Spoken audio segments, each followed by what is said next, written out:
Classes continue our discussion, so we're done with LTCC. We're done with franchise. Let's go to our third topic, consignment. Okay, consignment. Now, magandang example nito, class, yung mga convenience stores. Okay? For example, 7-Eleven, Ministop, Family Mart. Yung mga convenience stores na yan, yung products sila, hindi talaga sila yung may-ari nun, most of them. Okay? Hindi sila may-ari. Kino-consign lang sa kanila yan. Gets? Okay, so let's say, example natin, 7-Eleven. 7-Eleven. Ang tawag kay 7-Eleven, siya si consignee. Okay? And let's say, yung magko-consign sa kanya, ano ba binibili nyo sa 7-Eleven? For example, Pringles. Sino ba may-ari ng Pringles? Procter & Gamble. Ayan. So si Procter & Gamble or P&G, siya si consignor. Okay, so we have consignor and we have the consignee. So magko-consign siya kay 7-Eleven, iba-ibang products, nandun na yung Pringles and other products. Okay, so si 7-Eleven, ang gagawin niya, ibebenta niya to the customers. Okay, customers. Different products. So let's say, nangyari ito noong January 1. Okay, and then this one, all throughout the month, January 1 to 31. Alright, and then, since cash basis naman sa mga convenience stores, syempre, magbabayad ng cash si customer. Now, sir, ano yung advantage sa point of view ni 7-Eleven? 7-Eleven class, or yung consignee, mag-earn siya in two ways. Okay? Pwedeng through commission. Let's say, yung binenta ni 7-Eleven sa customers, 5% doon. Ayun, magiging commission ni 7-Eleven. Okay? Yun. Pwede rin naman na markup. Okay? Pag markup, let's say, yung product na to, yung cost niya kay P&G, transfer niya kay 7-Eleven for 100 pesos, binenta ni 7-Eleven for 120, yung 20 peso difference, 120 minus 100, yun yung markup o yung kinita ni 7-Eleven. Gets? So, pwedeng commission, which is usually percentage of sales, or pwede markup. Okay. And then, sa January 31, ino-notify ngayon ni 7-Eleven, okay, kay P&G na yun nabenta niya. Okay, magre-report sa kanya. So magre-remit sa kanya, remittance. Sasabihin sa kanya, oh, ito yung nabenta ko, ito na rin yung ile-less ko na dyan yung commission ko. Ganun siya. Okay, so now, ang issue dito, class, kailan magre-recognize ng revenue si P&G? Okay, kailan? Nung binigay niya kay 7-Eleven, hindi pa. Kasi actually, si P&G pa rin may-ari ng product na yun. Ngayon, nung nabenta ni 7-Eleven to customers, hindi pa alam ni P&G na nabenta na. Okay? Magre-record ng revenue si P&G at this point. Pag ni-notify na siya ni 7-Eleven, ni consignee, na nabenta na, dun palang magre-record ng revenue si consignor. Okay? Para mas malinaw, mag-journal entries tayo. Lagay natin dito, class, yung sa books ni consignor and books ni consignee. Okay? Para mas malinaw. Now, first entry natin, let's say, class, yung shipment muna. Shipment of consigned goods. Dito. At this point, yun yung pinag-uusapan natin. So, sa books ni consignor, sa books ni P&G, ang entry niya dyan, debit inventory on consignment, credit inventory. Okay? Debit inventory on consignment, credit inventory. So, kung papansin nyo, class, yung first entry na yan, parang nire-classify niya lang yung inventory niya. Okay? More of reclassification. Ngayon, si consignee, memo entry lang. Wala siyang journal entry. Bakit, sir? Kasi si consignor pa rin ang may-ari ng inventory. Okay? Hindi si consignee. Alright? Number 2, payment of expenses by consignor. For example, class, freight. Ayan, freight. Ano pa? Let's say insurance. Dito pa rin. Siyempre, pag dineliver ni P&G ng 7-Eleven, magbabayad si P&G ng freight. Okay? And yung freight na yan is a freight in. Okay? Alam natin, class, pag freight in, ibig sabihin, necessary yun. Tama? Kaya kakapitalize natin. So, books si consignor, since kakapitalize yun, debit inventory on consignment. Charge mo sa inventory. Okay? Credit cash. Sa books naman ni consignee, actually wala siyang entry. Wala namang pakialam si consignee dun sa freight. Okay? Ang nakakaalam nun, si P&G kasi siya nagbayad nun. Gets? Journal entry number 3. Payment of reimbursable expenses. Reimbursable expenses by consignee. For example, class, usually kasi dapat syempre si P&G nagbayad ng freight. No? Just in case na si consignee yung magbayad ng freight or kung ano mga expenses yun, basta i-reimburse siya ni consignor. Okay? Ngayon, may entry sa books ni consignee, debit. Siyempre, may credit cash siya. Tama? Credit cash. Pero since i-reimburse siya ni consignor, meron siyang receivable. Debit consignment, receivable. Does that make sense? Okay. Ngayon, sa books naman ni consignor, mirror lang natin yan. Debit inventory on consignment. For example, si consignee nagbayad ng freight, siyempre, inventoryable pa rin kay consignor yan. Pero meron siyang credit, consignment, payable. Yun. So may receivable si consignee, may payable si consignor. Number 4, sale of inventory or products by the consignee. Pag nabenta na to the customer, ganito yung sa books ni consignee. Siyempre, makaka-receive siya ng cash. Tama? Debit, cash. Credit. Ano yung credit? Ang tingin nyo? Is it revenue? Hindi. Bakit? Walang revenue si consignee. Hindi naman sa kanya yung inventory. Credit, consignment, payable. Okay? Bakit payable? Kasi i-remit niya yan kay consignor. Gets? Ngayon class, kay consignor, walang entry dyan. Bakit sir? Kasi sabi ko kanina, mag-recognize si consignor ng revenue pag na-notify na siya ni consignee na nagbenta na. Okay? Doon siya. Dito yun. Number 5, notification of sale to consignor and remittance. Ni-remit na. Okay? So, ano yung entry natin dito? Doon tayo sa books mo ni consignee. Siyempre, tanggalin natin yung consignment payable. Debit consignment payable. Okay? Credit cash. Credit consignment receivable. Okay? Consignment receivable. Ito. Kasi di ba, babayaran siya ni consignor dyan. So, ang gagawin niya, ininet na lang niya dun sa remittance. Okay? Kaya, ma-minus na yun sa cash. And then, dito kikita si consignee. Let's say, commission. Okay? Meron siyang credit, commission, income. Ayun. Dun siya kumikita, si consignee. Alright. So, ganyan yung entry kaya sa books ni consignee. Sa books naman ni consignor, mirror lang natin yan. Debit, consignment payable. Okay, ito. Debit consignment payable. Debit commission expense. Kung meron siyang commission income, may commission expense si consignor. What else? Naka-receive siya ng cash. And then, credit consignment receivable. Or consignment revenue. Yun, doon siya mag-recognize ng revenue. Alright? So, ayan, pag nag-get yung entries natin class, kayang-kaya natin sagutan yung consignment questions. Alright. Sige. Now, apply natin yan sa handouts natin. Doon muna tayo sa problems. Okay, let's go to number 8. 8 muna. Skip muna natin yung theory. Later yan. Okay, apply natin yung natutunan natin dyan. Pero I think class, ang pinaka-important dito yung journal entries. Pag nag-get yung journal entries, kayang-kaya yan. So yeah, so we have 4 questions for number 8. ABC Corporation consigned 10 bags to XYZ. So si ABC, siya si consignor, si XYZ, siya si consignee. These bags had a cost of 10.8 each. Freight on the shipments of 7.2 was paid by ABC. Yung freight na yan, freight in yan. Tama? So ibig sabihin, inventoriable yan sa books ni ABC. Parang ito. Ito. Ayan. XYZ submitted an accounting of sales stating that it has sold 6 bags and remitted cash amounting to 81,900 to ABC Corp. After deducting the following: commission, 15%. Selling expenses, delivery installation, cartage cost upon receipt. Yung cartage cost class, freight din yan. Okay? Pero pang mga short distance yan. Okay? Yung cartage, kaya kasi tinawag na cartage. Kasi literally dati, cart talagang ginagamit dyan. Pero syempre ngayon, pwedeng truck, pwedeng van. Pero ang difference yun sa freight, yung freight, let's say pang malayuan yan, pag cartage, short distance lang yan. Okay? So basta freight din yan. Anyway, compute the following: total consignment sales. Question number 2, commission earned. Question number 3, net profit. And question number 4, cost of inventory. Ganito gagawin ko dyan, class. Sabi dyan, ang niremit daw ni XYZ to ABC is 81,900. Tama? Parang dito. Naka-net na lahat. Naka-net yung selling expenses, yung commission, delivery, lahat ng expenses. So, ganito gagawin ko dyan. Pinapasolve sa akin is consignment sales. So, solve for X tayo. Ito yung consignment sales. Yung X na yan, ma-minus ko yung 15% na commission, 15% X. Tama? I-minus ko dyan yung selling expenses na 5.4. So, basically, algebra gagawin ko dito. Minus delivery na 3.6. Minus cartage cost of 900. Ang niremit sa akin is 81.9. Okay? Solve for X. So, ito, X minus 0.15X. Diba? 0.85X yun. So, lagay ko dito, 0.85X is equal to, so 81.9 plus 900 plus 3.6 plus 5.4, 91.800. Okay? 91.8. Solve for X natin. Divide natin by 85%. Divide by 0.85. Answer natin, class, 108,000. So, answer natin, consignment sales for question number 1 is dog 108,000. Okay? So, basically, nag-algebra lang tayo. Let's go to question number 2. The commission earned on the sale of 6 bags. Take note na yung commission is 15% of our consignment sales. So, 108,000 times 15%. Yun yung commission. 108 times 15%, you get 16,200. Letter, dog. Okay? 16.2, letter, dog. Okay, so double check ko lang, class, ha? Okay. Sige. Let's go to question number 3. The consignor's net profit. Okay, so paano kumpitin yung net profit? Well, mag-start tayo with consignment sales.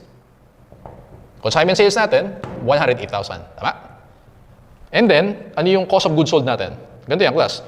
Tama ba meron tayong cost dito, which is 10,800 each? Nakita nyo sa first sentence, 10,800. So 10,800, multiply ko by ilan yung nabenta? 10 yung kinonsign, pero 6 yung nabenta. 10,800 times 6, 64,800. So yung cost yan, tama? Part yan ng cost of goods sold.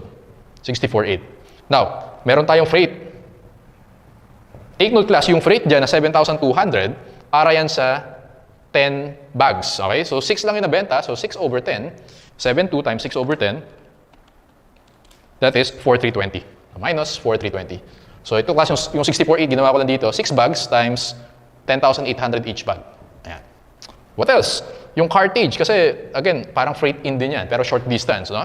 Yung cartage dyan na 900 is for the 10 bags. So 900 times 6 over 10, that's 540. 540. Okay, meron din tayong mga operating expenses. First is the commission. Na-compute na natin yung commission, that is 16,200. Siyempre, minus mo din yan, 16,200.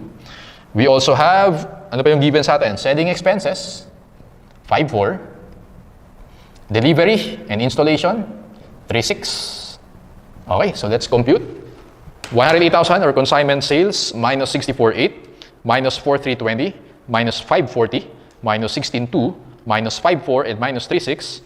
Answer natin, class, 13,140. This is the net income or net profit, letter A. Okay? So kasi ingat ka lang ha. Take note na 6 lang yung nabenta, kaya naka-prorate lahat yan. Okay? Pag selling expenses, syempre 100% recognize mo yan. Okay. The cost of inventory on consignment to be reported by ABC. Tingnan natin. How much yung inventory on consignment? Well, tama ba kung 10 yung total, 6 yung nabenta, so meron ka pang 4. Tama? So ano yung cost ng 4 na yun? 10,800 each. So 4 times 10,800, you have 43,200. Okay? What else? Yung freight, inventoriable yan. Okay? Tama, dun sa journal entries natin, inventoriable yan. Yung freight natin is 7,200 times 4 over 10 kasi natira sa atin is 4. You have 2,880. And then, don't forget yung cartage is also, it's also a freight. So yung total natin is 900 para sa cartage. 900 times 4 over 10, that is 360. Okay? So ito yung total na inventory natin. 43,200, the cost, plus natin yung freight na 2,880 plus cartage na 360, you have 46,440, letter C. Letter C for problem number 8. Question 4 is letter C. Okay, so class, balik lang tayo dito. May nakalimutan ako i-mention. Kung mapapansin mo class, sa books ni consignee, tanda mo, wala siyang inventory. Tama ba? Walang inventory, oh. Okay? Wala ka ring sales. Okay? Ang nire-record mo lang is commission income. Wala kang revenue, wala kang sales. Bakit, sir? Kasi hindi sa'yo inventory. Ingat ka doon. Ang nagre-record ng inventory is the consignor. Okay? Ang nagre-record ng revenue is si consignor. Okay? So, ano lang, mention ko lang. Sige. So, let's go to number 9. Kasi madali lang kasi yung computation pagdating sa consignment. Number 9, ganun pa rin. Practice lang tayo. Company X consigned 25 shirts to Company Y. So, si Company X, siya si consignor. Si Company Y, siya si consignee. Cost of the shirt is 310 each. Company X paid the freight cost amounting to 500. Okay? The shirt is to be sold at 500 each, payable 100 in the month of purchase and 20 per month thereafter. Okay, so hindi siya 100% agad binabayaran. So 100 pesos muna and then 20 pesos per month thereafter.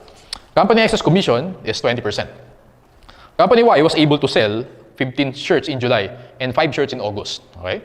So ibig sabihin, kung may total shirts tayo na 25 yung kinonsign, sa July nakabenta ng 15, sa August naman class, nakabenta ng 5. So, matitira sa atin is 5. Okay? Yung remaining is 5. Okay? 5 shirts. Tigisin ko lang. This is 15. Okay. The regular monthly collections by Company X and the appropriate cash remittance, it says, have been made to Company X or Company Y at the end, o si Company Y nag-remit kasi sa consignee to made to Company X at the end of each month. The parties agree that Company Y is allowed only to deduct a commission based on the amount collected. Okay. Question number 1, the cost of inventory on consignment in the hands of Company Y. So, how much daw? Well, alam natin class, may ending inventory tayo na 5. Tama? Ngayon, yung cost niyan, based sa second sentence, the cost is 310 each. So, 5 times 310, 1,550. Don't forget na yung freight is a freight in, so it means inventoriable yan. So, yung freight natin is 500. Pero, para yan sa 25, tama? So, 500 times 5 over 25, prorate lang natin, times 5 over 25, that's 100. So, it means yung cost of the consigned inventory is 1,650, letter boy. Okay, letter boy. Question number 2, what is the net profit? Okay, so yung consignment sales, ilan daw yung nabenta? Tama ba? 20. Okay? How much binebenta? 500. Nakalagay dun sa fourth sentence. The shirt is to be sold at 500. Okay? So 500, nabenta natin is, ni consignee is 20. 500 times 20, that's 10,000. Okay? How much yung cost of goods sold? Well, yung cost niyan is 310 each. So 20 yung nabenta, 20 times 310, 62. Okay? Don't forget, may freight yan. So charge mo din sa cost of goods sold yan. Yung freight natin na 500, prorate natin, times naman sa 20, kasi 20 na benta, times 20 over 25. That is 400. Okay? And then, tingnan natin class, baka may mga operating expenses tayo dito. Well, syempre, may commission tayo dyan. Yung commission is 20%. Syempre, 20% ng, ano yung sabi dyan? Okay. Yung commission is 20% na nabenta. So, 10,000 times 0.2. Well, ang mangyayari dyan, yung si company Y, si consignee, i-deduct niya yung commission doon sa actual collection based doon sa last sentence. Pero syempre class, accrual tayo. Tama? Pagdating sa income statement, syempre percentage of sales pa rin yan. Cash flows yung maapektuhan kapag doon sa yung si company Y pag di-deduct niya yung commission based on collection. Okay? Pero sa net income computation, alam natin yung accounting, syempre based on sales pa rin yan. 10,000 times 20%, that's 2,000. So commission expense, 2,000. Let's compute for the net income. 10,000 sales minus 62 minus 400 minus 2,000. Answer natin class is 1,400, letter A. Okay. Let's go to question number 3. Total remittance by company Y. Okay, so dito natin gawin yan. Total remittance, tignan natin class. Nagbenta siya noong July, 15 shirts. Okay? How much binenta? 500 each. Tama? 500 each. So it means, nakalagay dyan class, dun sa pang ilang sentence yan. 1, 2, 3, fourth sentence. The shirt is to be sold at 500 each, payable 100 in the month of purchase. Okay? And then 20 pesos per month thereafter. So it means, kung nakabenta sa July ng 15 shirts, 15 times 100, that's 1.5. Okay? Take note na ang tanong sa atin, umabot na sa month of August, tama? So ibig sabihin, sa month of, yung nabenta ng July, naka-receive pa tayo ng 15 shirts times 20. Tama? 20 pesos thereafter daw eh, tama? So 15 times 20, ilan yan? 15 times 20, that is 300. Okay. And then sa month of August, nakabenta ng 5, 100 for the month of August. So dito, kanina, 15 times 100. So month of August, 5 times 100, 500. Hindi mo na isasama yung 20 thereafter kasi month of August pa lang tayo. Yung 20 na makakollect mo dito, sa month of September pa. Okay, kaya dito, makaka-receive ka pa. Ito yung, sa month of July, 1.5. Ngayon, may, sa month of August, na binenta mo noong July, 300. Okay, so total collection natin, 1.5 plus 300 plus 500, you get 2,300. Okay? Ito yung total. Kaya lang class, take note na may commission. Sabi dyan, based on collection. Okay? So it means, 20% of 2,300, ine-net na yan ni consignee. Okay? 2,3 times 20%, 460. Okay? 2,3 minus 460, ito yung remittance, 1,840. Okay? Remittance natin from consignee to consignor, 1,840, letter C. Okay? So class, dito, baka malito ka, magkaiba yung commission. Dito, 2,000. Nung compute yung net income. Dito naman, ang minus yung actual collection. Siyempre, sa income statement, accrual tayo. Dun sa remittance, ipin mo, para siyang cash flows. Parang statement of cash flows. Yung actual cash is 460. Okay? So, ayan. 460. Okay. So, that's for number 3. Let's go to that's for question number 3. Let's go to problem number 10. This is the last problem for consignment. Okay. Company X consigned 12 cabinets, which costs 960 each to company Y, which was to sell for a 15% commission based on selling price or based on sales. Company X paid freight cost $240 and reimbursed company Y for $250 for its delivery to customers. On August 30, 2020, company Y reported it had sold 8 cabinets, 6 for cash, and then 2 for credit. So ibig sabihin class, yung total cabinet na kinonsign is 12. Tama? Binenta for cash, 6. Binenta for credit, 2. Ayan. So ibig sabihin, 4 yung remaining cabinet. Okay. Sige, so question number 1, the cost of inventory in the hands of Y is, so syempre meron kang cost. For yung ending inventory natin, how much yung cost? Nakalagay sa first sentence, 960. 4 times 960, 3,840. Okay, don't forget na may freight. Yung freight na binayaran is 240, nakita mo yan? 240 para yan sa lahat ng cabinets. Pero ang kinukompute natin yung ending, so 4 over 12. Okay, 240 times 4 over 12, you get 80. Okay, 3,840 plus 80, you have 3,840 plus 40, 3,920. Okay, 3920, answer natin class is letter B or boy. Take note na nakalagay dyan, and reimburse company Y 250 for its delivery to customers. Ingat ka dyan class ha, ito na yan. Yung delivery dito. Tanda mo, hindi yan freight in. Freight out na yan. Okay? Freight out, alam natin class, accounting, pag freight out, or yung delivery to customers, charge yan to selling expense. OPEX yan. Hindi yan inventoriable. Kaya wala siya dito. Okay, ulit. Freight in dito, from consignor to consignee, inventoriable yan. Freight in. Pero from consignee to customer, hindi yan inventoriable because freight out yan, which is charged to operating expense. Question number 2. The net profit of company X. Okay, so ganito gagawin natin. Consignment sales, computin natin class. Well, ilan ba yung nabenta? Merong 6 na nabenta for 1.8. 6 times 1.8. May nabenta na 2 for 2,160. Okay, so add natin yan. 6 times 1.8, M plus. 2 times 2,160. Okay, add natin yan. 15,120 na compute ko na sales. Alright. And then, tingnan natin yung cost of goods sold. Yung cost niyan is 960 each. Tama sa first sentence. 960, ilan ba yung nabenta? 8. 8 times 960, 7,680. Yung freight in, which is 240. 240 times 8 over 12, you have 160. Okay, ano yung mga operating expenses natin? Commission. Commission expense dito is ilang percent? 15%. So 15,120 times 15%, you get 2268. Okay, 2268. And then don't forget yung freight out. Okay, ito freight in yung kanina, kaya inventoriable. Yung freight out, how much? 200, ilan yan? 50. 250. Therefore, yung net income or net profit of the consignor, 15,120 minus 7,680 minus 160 minus 2268 minus 250, answer natin class, 4,762, letter C. Okay, last question, question number 3. The amount remitted by company Y to company X. So, tingnan natin. Nagbenta tayo ng cash, 6,418 ito. Tama? So, ibig sabihin, yung cash natin, cash collection, 6 times 1,8, that is 10,800. Okay, doon naman sa credit, sabi dyan, 2 for credit basis at 2,160, of which it had collected 20% as down payment. Okay? So yung 2, so 160, 20% dyan, binayaran based sa last sentence. 2 times 2,160 times 20%, you get 864. Yung sa credit, may natanggap tayo ng down payment, 864. Okay, i-less natin yung reimbursement.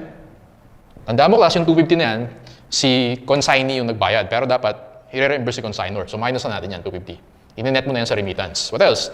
Commission. Commission, na-compute natin earlier, 2268, so minus mo na rin yan. Ibig sabihin class, yung remittance dito is how much? Let's compute. 10,800 plus 864 minus 250 minus 2268. Answer natin, 9146, letter A. Okay, 9146, letter A. Alright. So let's answer the theory questions. Number 1, a shipment of inventory by the manufacturer or wholesaler to a dealer to be sold by him on a commission basis on the risk and account of the manufacturer and wholesaler, that's consignment, dog. Number 2, the person who sends the goods to the agent to be sold by him on commission is known as the consignor. Okay? Take note class, ang batawag kay consignor, siya si principal. Tama? And then, si consignee, siya naman si agent. Ayan. So for number 2, it's letter A, consignor. Number 3, the person to whom goods are sent. Oh, we know, consignee, letter D, or dog. The consignee is the agent. Okay, sa kanya in-entrust yung goods or products. Number 5, the risk of stock on consignment. So class, kanina yung risk. Actually, yung risk na yan, kay consignor, boy. Bakit sir? Kasi class, siya yung, sa kanya, inventory niyan. Take note, hindi yan inventory ng consignee, hindi siya nag-record ng inventory, hindi siya nag-record ng sales. So yung risk, kay consignor pa din. Okay? Boy, for number 5. Number 6, in the books of the consignor, the balance of the consigned goods inventory or inventory and consignment should be shown at letter C, as an asset in the statement of financial position of the consignor. Letter C tayo dyan. Okay? Sige. Number 7, the sales revenue and cost of goods sold should be recognized by the consignor. Okay, so di ko lang na-record, pero dapat may cost of goods sold tayo dyan. But anyway, kailan niya i-recognize yan? A, when the cash is received from consignee. B, when the goods are shipped to the consignee. C, when the goods are shipped by the consignee to the third party. Actually, dog yung best answer. When the consignor receives the notification. Pag di-notify na siya ni consignee, okay, that the merchandise have been sold to a third party. And usually, class, yung notification and remittance, usually same date yan. No? Pero pag different sila, syempre kung kailan na-notify. Okay, kasi, ibig sabihin, nabenta na rin yun, the third party or the customer. Best answer for number 7 is dog. Okay.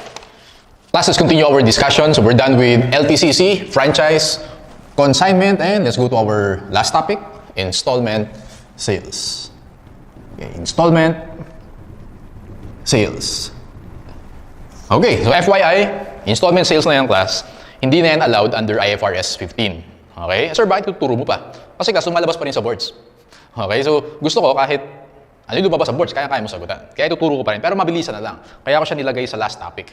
Okay, and later, explain ko kung bakit hindi na yan allowed under IFRS 15. Now, we have three types of sales. We have cash sales, credit sales, and installment sales. Yung common for installment sales, for example, class, bibili tayo ng appliances, TV, washing machine, aircon.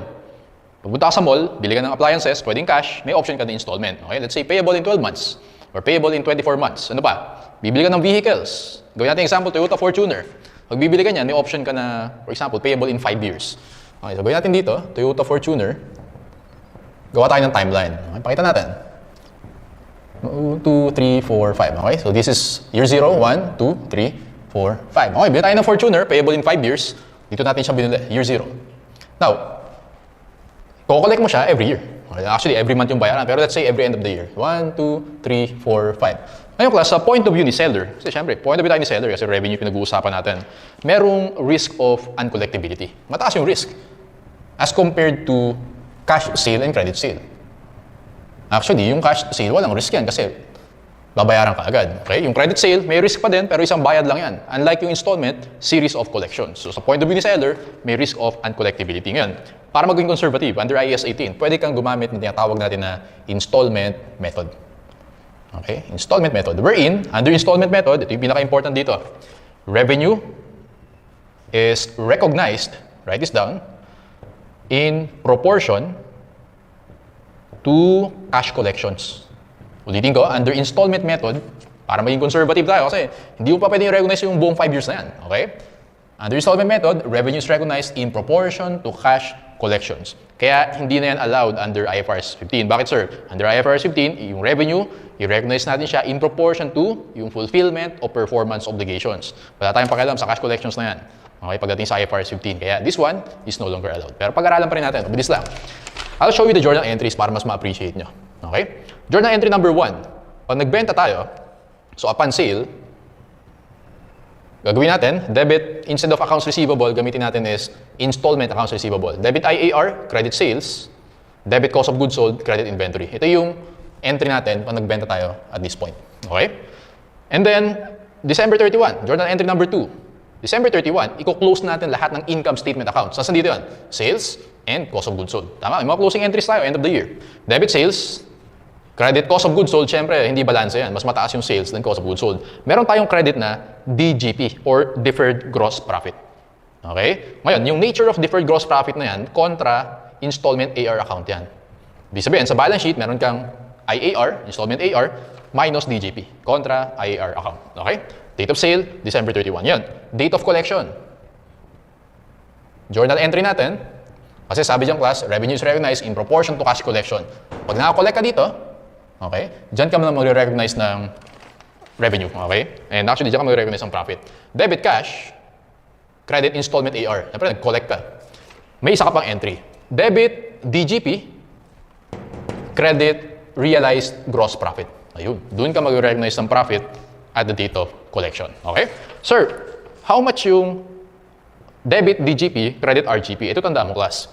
Equal yan sa cash collection times the gross profit rate. Okay? Cash collection times the gross profit rate. Ito, madali lang malaman. Siyempre, kung magkano yung actual na collect mo from the customer. Ang pinaka-critical sa ating class is how to compute for the gross profit rate. Actually, may two ways. Okay? Di ba alam natin, para ma-compute mo yung gross profit, sales minus GP, you have the gross, sales minus cost of goods sold, or cost of sales or cost of goods sold, you have the gross profit. Tama? And then yung GP na yan, i-divide mo sa sales. Di ba kasi yung GP rate mo? Alam natin yan. Ngayon class, may isa pang way to compute. Kasi minsan hindi yan given sa problem. Yung sales and cost of goods sold. May isa pang way. Tandaan mo to, ito yung pinaka-important. Every time nagagalaw si installment AR, dapat gumalaw din si DGP. Kasi kontra installment AR account si DGP. Okay? Ibig sabihin, yung GP rate is also computed as DGP divided by installment AR. Equal din yan sa GP rate. Ito, tandaan mo yan. Okay? Very important yan. Alright. Sige. Now, may dalawang issues na pwede tayong ma-encounter pagdating sa installment sales. So, dito ko na lang ilalagay. Okay, dito sana para mas maganda. Okay, hindi. Sige, wala tayong space. Ito na lang. 2 issues. Tandaan nyo to, class. Meron tayong tinatawag na repossession. Repossession. So, continuing yung illustration natin sa Toyota Fortuner, gawa tayo ng timeline. 0, 1, 2, 3, 4, and 5. Okay, so let's say si buyer, nakapagbayad sa atin year 1, walang problema. Nagbayad sa atin ng year 2, walang problema. Year 3, hindi nakapagbayad sa atin. I-repossess natin. Babawiin natin yung Toyota Fortuner. Yun yung ibig sabihin ng repossession. Now, in the books of the seller, tandaan mo to, seller's point of view tayo, ha? Tama ba, class, yung Fortuner na yun? Sa books ni Toyota, si Toyota kasi yung seller. Since yung Fortuner, binibenta ni Toyota, tama ba, class, inventory dapat yan sa books ni Toyota or ni seller? Tama lang? Okay. Ang entry dyan, debit repossessed inventory. Siyempre, hindi mo na makokollect to. Yung balance ng installment AR, i-credit na natin yan. Credit installment AR, which is yung balance. Siyempre, sabi ko dito, every time nagagalaw si installment AR, gagalaw si DGP. Mag-debit DGP ka, recognize mo na rin yan. Yung balancing figure is either gain or loss. Pero most of the time, sa repossession, loss yan. Okay, so walang problema. Ito yung journal entry at the date of repossession. Ang issue dito, yung accounting issue dito, class, yung repossessed inventory na yan, dapat yan i-measure natin at net realizable value. Okay? At NRV. Okay? May mga instances na hindi given yung NRV sa problem. Okay? Dalawa yung possible ways dito.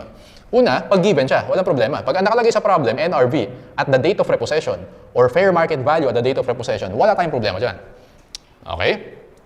May issue tayo if ang given sa problem is resale value. Sir, ano yung resale value? Ganito yung class. Pag nirepossess ko dito, ako si Toyota, nirepossess ko. Okay? Ni-repair ko. Okay? So, inayos ko yung mga parts, ganyan, yung wheels, yung makina ng car, and so on and so forth. Nag-incur ako ng repair cost. Ang tawag natin doon, reconditioning cost. Ngayon, pwede ko na siya ulit ibenta as second hand. Tama? Ang tawag doon sa price kung magkano ko siya ibenta after ko i-repair is the resale value. Okay? Kaya lang, class, ang issue doon, kailangan i-record natin siya nung date na ni-repossess natin before pa siya i-repair. So, mag-work back tayo ng konti. Ganito yung class. Pag may given na resale value, para ma-determine natin yung estimated NRV, may formula tayo. Resale value minus reconditioning cost. Ano yung reconditioning cost? Basically, ay yung repair cost. Okay? Bakit mo siya i-minus? Kasi gusto nating malaman ano yung NRV ni Toyota Fortuner nung date na nirepossess mo. Hindi nung date kung kailan mo siya ni-repair. Kaya, minus natin. Wino-work back natin. Gets? Okay. Minus the gross profit margin nito, ng Fortuner na yan, yan yung estimate natin na NRV. Sir, bakit minus mo yung gross profit margin? Take note, class, resale value yan. Ibig sabihin, selling price yan. Okay, tama ba? Selling price minus cost, yun yung gross profit mo. Tama? Ngayon, selling price minus gross profit, yun yung cost mo. And we know, class, yung inventory measured siya at cost or NRV. Okay? Hindi siya measured at selling price. So, kaya pag minus mo yung gross profit sa selling price, cost yung nakukuha mo. Okay? So, yan yung estimated NRV natin. Ulitin ko, para malinaw. Gusto ko makuha yung concept. Ang issue natin dito, class, at the date of repossession, paano natin i-measure yung repossessed inventory at NRV? Pag ang given sa problem, NRV or fair market value, date of repossession, walang problema. Pag may given sa atin, resale value, i-work back natin. Kasi yung resale value, iyan yung second hand value niya after i-repair. Dapat before i-repair, kaya minus natin, work back. Bakit mo minus yung gross profit? Kasi at cost, hindi naman at selling price yung inventory. Okay? Kaya ito yung formula mo. Got it? Okay. Apply natin later yan, no? Next issue, last one. Whenever merong trade-in. Okay? Trade-in. So, ano ba yung trade-in? Let's say, class, para consistent tayo sa example, si Toyota na lang din. I don't know if nag-accept siya ng trade-in, pero let's say nag-accept siya ng trade-in. Si Mr. X, siya si buyer. Okay? Ngayon, gusto niya ng bagong Toyota Fortuner. Let's say, gusto niya 2022 model. Meron siyang old na Fortuner. Ngayon, ang bibigay niya kay Toyota, yung old car niya, let's say, ang model nito is 2019. Okay? Plus cash. Yun. Si Toyota, ibibigay kay Mr. X, new car, Toyota Fortuner, na 2022 model. Brand new. Ayun. Yan ang example ng trade-in. Bibigay mo luma mong kotse, plus cash, makaka-receive ka ng bago. Trade-in yung tawag natin dyan. Okay? How much yung cash na yan? Well, yung cash na yan, depende kung magkano yung trade-in value of the old car. So, mangyayari dyan, kasi dapat patas yan, tama? So, mangyayari dyan, para malaman natin kung magkano yung cash, yung selling price ng new car, i-minus natin doon sa trade-in value ng old car. Trade-in value of old car. Okay? Yung difference sila, yun yung cash na ibabayad ni Mr. X, ni buyer, kay Toyota. Gets? Okay, now, Ito yung accounting issue diyang class. Sa point of view ni Toyota, sa books niya, tama ba siya sa seller? Okay? Ganito mangyari dyan. Bigyan kita ng given, no? Para mas ma-appreciate mo. Let's say yung selling price of the new car, yung 2022 model is 2 million. Yung cost niyan, Toyota, 1.4 million. Minanufacture ni Toyota yan for 1.4 million. Okay, yung trade-in value of the old car is 500,000. Alright? And then down payment ni Mr. X is 20%. Okay? So yun yung given natin. Now, sa journal entry class, in the books of Toyota, dalawang scenario gawin natin. So lagay ko dito scenario 1. Okay, dito scenario 1. Scenario 2. Okay? So listen very carefully. Ganito lang yan. Ganito mangyari dyan, class. Trade-in value yung given sa atin. Tama? Sa scenario 1, let's assume na yung fair market value of the old car is 600,000. Sa scenario number 2, yung fair market value of the old car is 400,000. Okay? Sa books ni Toyota, nung nangyari yung transaction na yan, tingnan natin. Siyempre, debit, cash. Naka-receive siya ng down payment. How much? Well, 2 million times 20%. Tama ba? That's 400,000. Walang problema. Gets naman yun. Tama? Debit, inventory. Okay. Ganito yung class. Yung inventory na ide-debit ni Toyota, okay, na-receive ni Toyota yung old car, tama?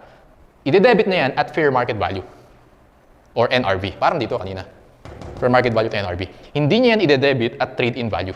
Yung trade-in value, remember, para lang yun malaman kung magkano yung cash na babayad ni Mr. X kay Toyota. Pero for recording purposes, fair market value tayo or NRV. So therefore, 600,000 yan. 600,000. Okay? What else? Well, down payment pa lang, so merong installment AR. So how much yan? Kung selling price mo is 2 million, ganito gagawin ko dyan. Yung installment AR ko, selling price is 2 million, tama? Nagbayad ng down payment na 400,000. Minus yung trade-in, ayun. Yung trade-in, ginagamit mo yun para malaman mo yung balance. So minus yung trade-in na 500,000, yung installment AR, so 2 million, minus 400 minus 500, that's 1.1 million. Okay, debit installment AR, 1.1 million. Okay, credit sales, ganito mangyayari dyan, class. Tama ba pag in-add mo to, 2.1 million yan. Ang selling price mo is 2 million. Ano yung sales mo? Siyempre, kung magkano na-receive mo, 2.1 million. 2.1 million. Basically, yung 2.1 million, yan yung 2 million na selling price, plus difference ng fair market value and trade-in value. 600 minus 500, that's 100,000. Okay? Actually, may term tayo sa 100,000 na yan. If mataas, in this case, si trade-in mas mababa. If si trade-in mas mababa sa fair market value, ang tawag natin dito, class, under allowance. Under allowance. Pag naman si trade-in, mas mataas sa fair market value, ang tawag natin dyan, over allowance. Ingat ka sa term, ha? So pag may under allowance, parang sa scenario 1, may under allowance tayo. Bakit under allowance yung term? Kasi, class, ina-understate ni seller, okay? Ang market value niya talaga 600, pero binavalue lang niya at 600, at 500. So ina-undervalue niya, under allowance. Pag ganun, mag-i-increase yung sales mo. Pag over allowance naman, sa scenario 2, tignan natin. In this case, yung trade-in mas mataas sa fair market value. Ino-overvalue naman, kaya over allowance. I-deduct naman natin yan. So tingnan natin sa scenario 2. And take note, class, may entry pa siya dito, debit cost of goods sold credit sales. Debit cost of goods sold credit inventory, 1.4 million. Debit COGS, credit inventory, 1.4 million. Okay. Sir, ano yung effect niyan? Tignan mo, class, ha? Tama ba na originally, yung gross profit mo dito is ilan? 2 million minus 1.4, that's 600,000. Tama? 600,000 divided by 2 million. 600,000 divided by 2 million, gross profit mo originally 30%. Okay? GPR natin is 30%. Kaya lang, class, nung nag-entry ka na, ano yung sales mo? 2.1 million. So, bayan nyo ako mag-compute. 2.1 million sales minus cost of goods sold na 1.4 divided by yung 2.1 million sales, yung GPR mo na, 33% na. Ayun yung effect niya. Because of over-undervaluation, naiiba yung gross profit rate mo. Important yung gross profit rate. Bakit, sir? Kasi yun yung minumultiply mo sa collections para makuha mo yung realized gross profit. Apply natin later. Okay? Doon tayo sa scenario 2. Last one. What if yung fair market value is 400? Debit cash. 400, walang problema. Yun yung down payment. Debit inventory, in this case at fair market value, 400,000. Hindi trade-in for recording fair market value. Installment AR, 1.1 million. Ngayon, guys, pag in-add mo yan, 1.9 million lang yan. Tama? Credit sales, 1.9 million. Ano yung 1.9 million? Yung 2 million minus yung over allowance naman. No, over allowance na 400 minus 500, that's 100,000. Okay? 2 million minus 100,000, that is 1.9 million. Entry natin yung cost of goods sold, debit cost of goods sold, credit inventory, how much? 1.4 million. Sige nga class, computin natin yung gross profit rate sa scenario number 2. Sales natin 1.9 million, 1.9 minus 1.4 divided by 1.9, GPR mo 26%. 26.32. Let's say 26%. Ayun, magkakaiba GPR mo. Alright, yun yung epekto niya. Sige, so balikan natin yan later. Hindi ko yan i-erase. Pagsagot muna tayo ng problems. Skip mo muna yung theory questions. Let's go to problem number 6. Okay, problem number 6. Ngayon, wala tayong space. Pero ang important dito is this one. Okay, ito yung important. Hindi ko pwedeng erase sana yan. Sige, ganito na lang class. Ang erase natin yung iba lang. Ibang portion lang erase natin. Gusto ko i-retain yung erase natin to. Yan, ito yung important. I-retain natin yan. Ito pa natin i-erase to. Sige. Let's go to number 6. Question number 1, total realized gross profit. Question number 2, realized gross profit. And then, okay, so puro realized gross profit. And then number 4, may gain on loss on repossession, etc. Okay. ABC Company accounts for its sales on installment basis. At the beginning of 2022, the ledger accounts include the following balances. Installment AR, 2020, 180,000. Ano ibig sabihin ng class? Nung beginning, 2022, or yan din yung December 31, 2021, nagbenta ka nung 2020, may balanse pa siya na 180,000. Ganun yun. Okay? So, installment AR 2021, 576. DGP 2020, 75,600. DGP 2021, 216,000. At the end of 2022, take note yung mga kanina, beginning yun. Beginning balances. Ito yung ending. Account balances before adjustment for unrealized gross profit on installment sales are installment AR 2020, 0. 2021, 144. 2022, 780. DGP, 75,600 for 2020. 2021, 206,100. 2022, 360,000. Okay, may tatlong set of sales tayo. 2020, 2021, 2022. Installment sales in 2022 are made at 25% above cost of merchandise sold. Cash sales, 1.4 million, were made at markup of 30%. Credit sales of 400 at a markup of 32%. During 2022, upon default in payment by customer, the company repossessed the merchandise with an NRV or fair market value of 12,000. The sale was made in 2021 for 64,800 and 38,400 had been collected prior to repossession. Okay, so mahaba, daming given. Ang una mong gagawin class, computing muna natin yung gross profit rate for each year na given sa atin. Ganun yun. Okay, so question number 1, total RGP before gain or loss on repossession. Ganito gagawin ko dyan class. Start muna ako with, question number 1 yan, with 2020. Okay, year 2020. Computing ko muna yung gross profit rate. Okay, so paano yan sir? GPR, pwedeng gross profit divided by sales. Ang problema dito, 2020 mo pa binenta yan. So, hindi given sa yung sales at cost of goods sold. Kaya meron tayong alternative way kung paano computing yung GPR. DGP over installment AR. Okay? Ang gagamitin mo yung beginning balances. Okay? So, in this case, meron tayong DGP na 75,600. Nakita mo yan? Sa 2020. 75,600. So, yung GPR natin is gross profit, or DGP na 75,600. Divide natin sa installment AR na 180,000. So, dapat apples to apples, ha? 2020 divide mo sa 2020. 75,600 divided by 180,000. Gross profit rate natin is 42%. Okay. Okay na ako sa GPR. Cash collections lang yung kailangan ko. Ang gagawin ko dyan, class, mag-TT account ako. Installment AR for 2020. Tama ba? Meron tayong beginning balance dyan na 180,000. May ending balance tayo na 0. Ibig sabihin, yung na-collect mo, 180,000. Ano gagawin natin next? Collection times the gross profit rate. 180,000 times 42%. 75,600. Okay. So, yung RGP for the 2020 sale is 75,600. Ganyan gagawin natin for the next 3 years. Doon tayo sa 2021. Okay, compute natin yung GPR. Yung muna first step, laging GPR. DGP na 216,000, beginning balance, divide mo sa 576,000. Okay, 216, divide by 576, you get 37.5%. Okay, compute natin yung collections, IAR, T account, beginning balance natin, 576,000, ending balance natin class is 144,000. Okay, and take note na dun ka sa last sentence. Nagkaroon ng repossession, tama? The sale was made in 2021. Ingat ka kasi sa repossession, nag-credit tayo ng installment AR. Okay? So how much yan? The sale was made in 2021 for 64,800 and 38,400 had been collected. 64,800 yung total, i-minus ka natin class. Minus yung na-collect na 38,400, yung balance is 26,400. Nakuha mo yun? May balance na 26,400. Pag nag-entry tayo ng repossession, nag-credit tayo ng installment AR. Therefore, meron tayong 26,400 na credit dito. Ulitin ko, yung 26,400, that is 64,800 minus 38,400. Therefore, sold for X tayo. Yung collection natin is so 144,000. Add natin yung 26,400 minus natin yung 576. Answer, 405,600 yung collection natin. 405,600, multiply natin by the gross profit rate of 37.5%. Makukuha natin classes times 0.375, 152,100. Okay, dalawa na. Meron tayong 2020, meron tayong 2021. Okay? So, pinakita ko lang to. Pinakita ko lang din yung computation, pero na-apply na natin, so pwede ko na i-erase to. Okay? Sige. Let's go to 2021. For 2021, walang binigay na, may DGP, 2022 na pala. 2022 may DGP na binigay sa atin. Nakita mo yung 360,000, okay? Kaya lang walang installment, meron din. Hindi. Kasi ending balances na to. So class, take note, nakalagay dyan, at the end of 2022, account balances before adjustment for unrealized gross profit, bago mo ginawa yung entry kanina. Di ba meron tayong entry kanina, debit DGP, credit RGP. Tama? Yung balance, tandaan mo class, pag may given sa'yo na DGP sa problem, ang assumption mo, yung balance dyan, before mag-entry ng ganito, before mag-realize ng gross profit. So, hindi mo pwedeng ang gawin dito, 360 na DGP over installment AR na 780. Hindi pwede. Kasi class, yung installment AR na to, ito yung ending balance. Parang gano'n. Yung 360 na to is before yung realization ng gross profit. So, hindi mo pwedeng gamitin yan. Okay? Kaya tandaan mo yun, ha? Now, kaya kanina, yung ginawa sa 2020 and 2021, beginning balances. Okay? Ito kasi, parang, ito yung beginning, ito yung ending ng AR. So, hindi apples to apples.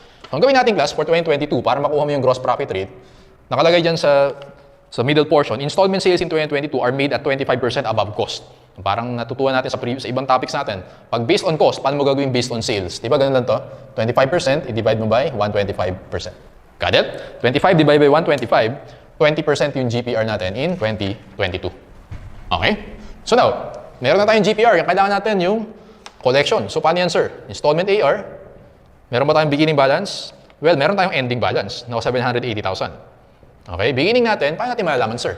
Ganito gagawin ko dyan, class. Nakita mo yung DGP dyan na given, 360,000.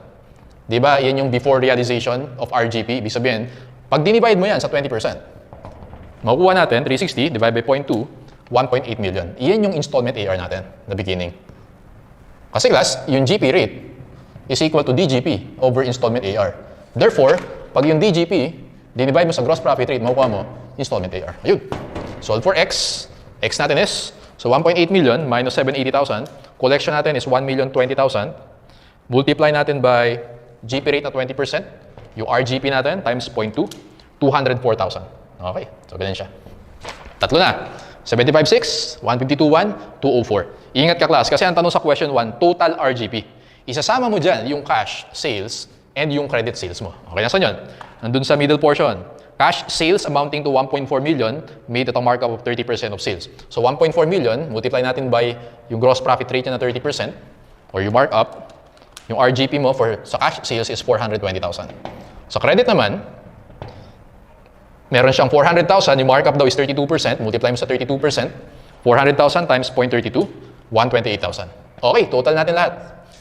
So add natin sabayan niyo ako, 75,6 plus 152,1 plus 204,000 plus yung cash na 420 plus 128,000, answer natin class 979,700.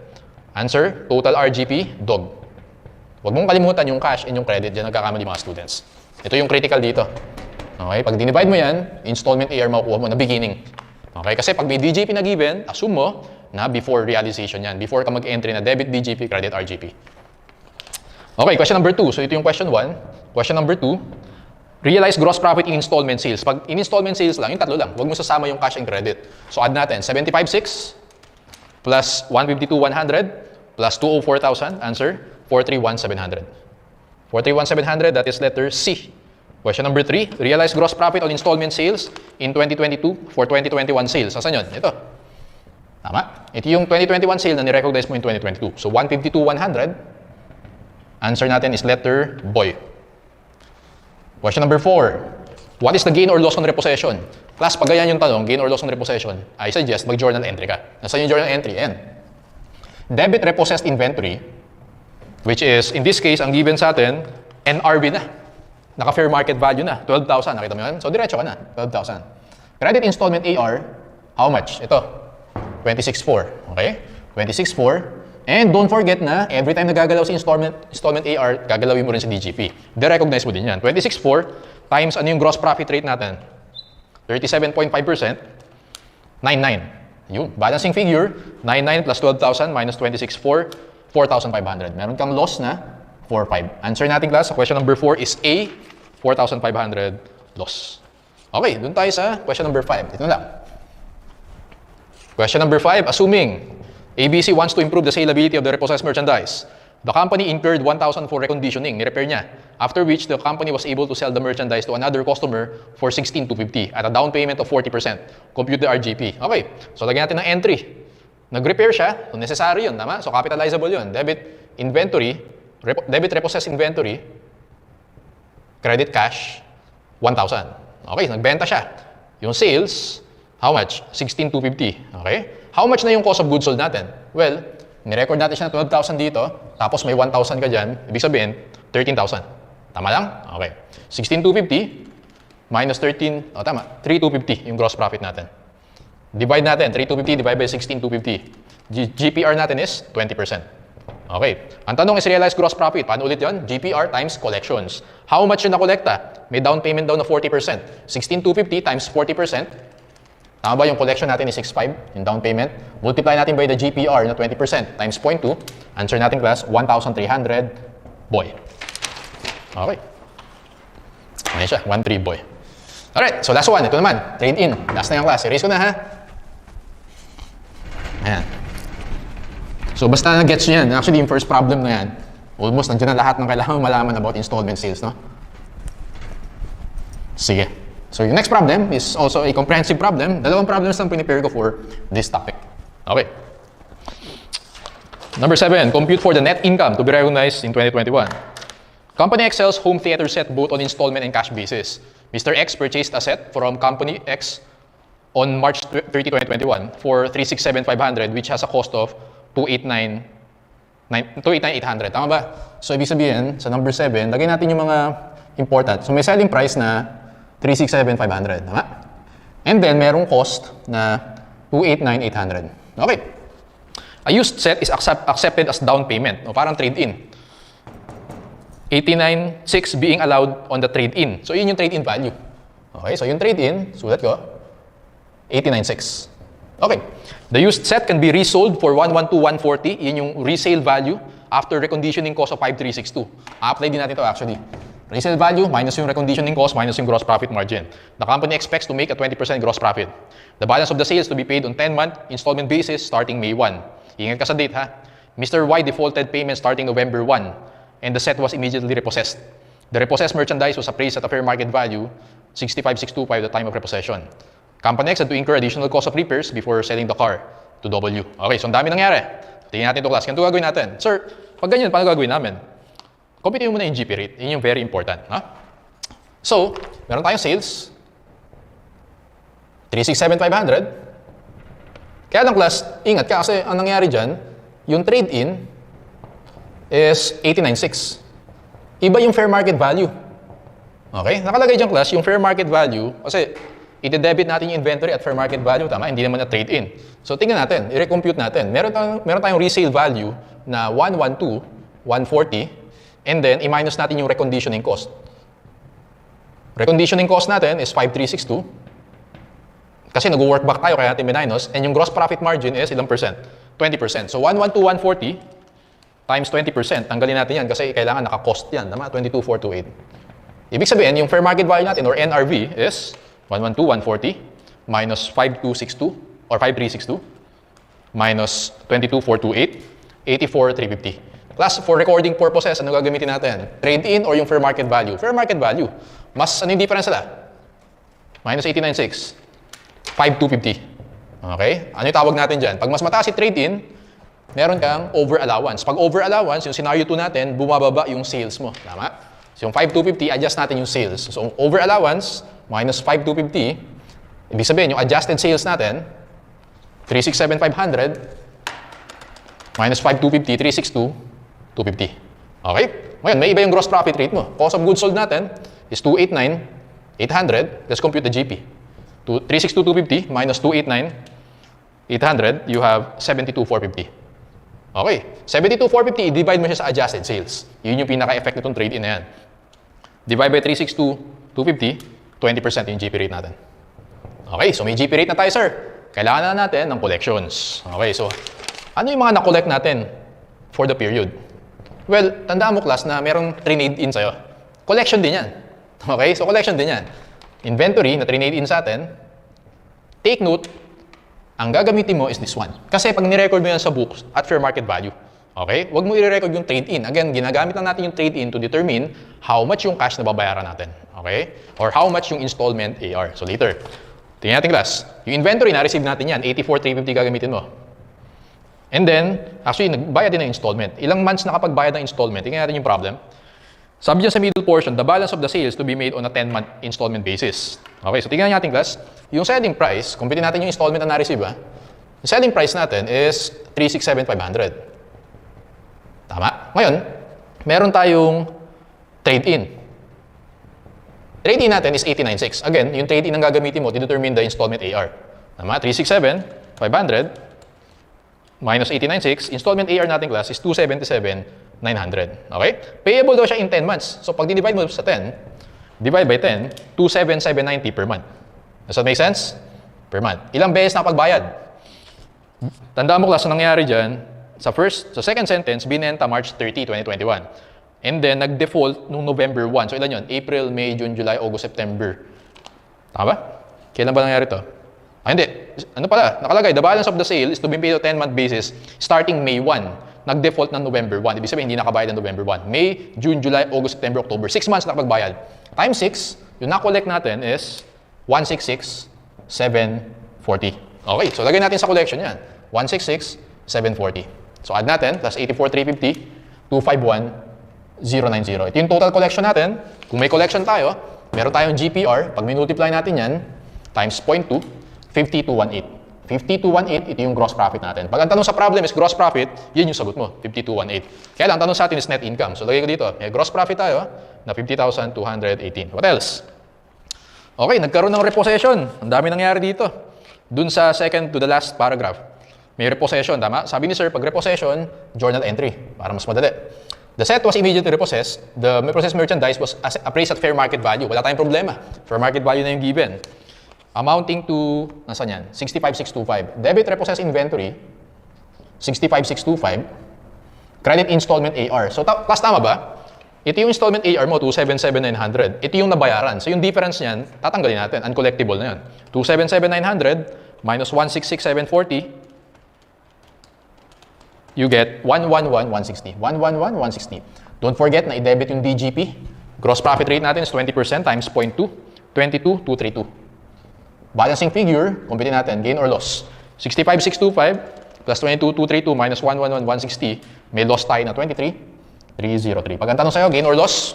Loss tayo na 23,303. Okay, so may loss tayo dyan. 23,303. Alright. Ano pa nangyari dito, sir? Doon sa last paragraph, Company X had to incur additional cost of repairs amounting to 64,75. Okay, debit, repossessed inventory, credit cash, ni-repair. Tama? How much? 64,75. And then, nabenta siya. Binenta siya for 90,125. Di sales yan. Meron tayong sales na 90,125. How much yung cost of goods sold natin? Nung binenta natin yung repossessed inventory, well, meron kang 65,625. Nag-incur ka pa na 64,75. Add natin. 65,625 plus 64,75. Answer, 72,1. Okay, kumpitin natin yung cost of goods sold.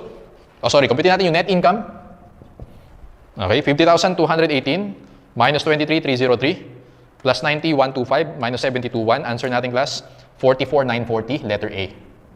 Ayun, that's the answer for number 7. Comprehensive na yung nilagay ko. Nandito na lahat ng kailangan mo about installment sales. Again, ulitin ko, hindi siya allowed na under IFRS 15. So FYI na lang to, no? Just in case lumabas sa boards, kaya mo sagutin. Let's finish this by answering the theory questions. Meron na tayong 5 items for theory. Number 1, an acceptable method for recognizing profit when the collection of cash is in doubt. Installment method. Since series of collections yan, mataas yung risk of uncollectibility. Para maging conservative tayo, ayun, installment method. C. Number 2, under the installment method, the gross profit rate based on sale may be computed as A, sales divided by gross profit, mali. Gross profit divided by cost of sales, mali. C yung sagot. DGP divided by installment AR. Very important. Again, GPR is equal to DGP over installment AR. Number 3, the excess of fair value of traded-in merchandise inventory over the trade-in value. Okay, pag mas mataas daw yung fair market value than the trade-in value, under allowance yan. Letter B or boy. Pag under allowance, ina-add natin sa sales. Pag over allowance, mina-minus natin sa sales. Boy for number 3. Income is recognized using the installment method of accounting. Generally equals cash collected, yung collection natin, multiply natin by the GP rate. Tama? So collections times the GP rate. Nasaan yun? Boy, gross profit percentage or gross profit rate. Boy for number 4, last one. In installment sales, how shall the seller classify and present DJP? Yung DJP is contra installment AR account. Dog, asset valuation allowance or contra receivable account. Okay. So we're done with our discussion on IFRS 15.